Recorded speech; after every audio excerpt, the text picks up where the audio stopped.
नमस्कार, मी Dhananjay Kulkarni. Universal news चॅनलमध्ये आपले स्वागत आहे. आजचे विशेष संपादकीय बंदरे व सागरी विकास. देशाला व्यापक प्रमाणात सागरी किनारपट्टी लाभलेली आहे. सागरी किनारपट्टीच्या माध्यमातून माल वाहतुकीसह प्रवासी वाहतुकीसही चालना मिळू शकेल.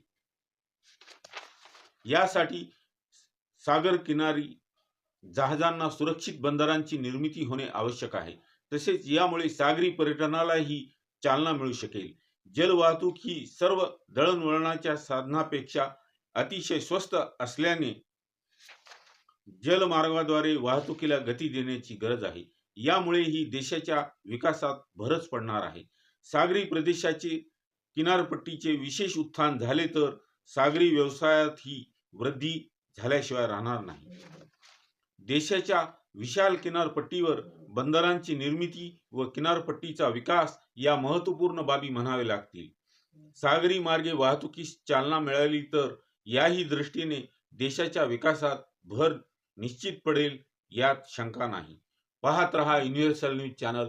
चॅनलला लाईक करा, शेअर करा, सबस्क्राईब करा. जय हिंद, जय महाराष्ट्र.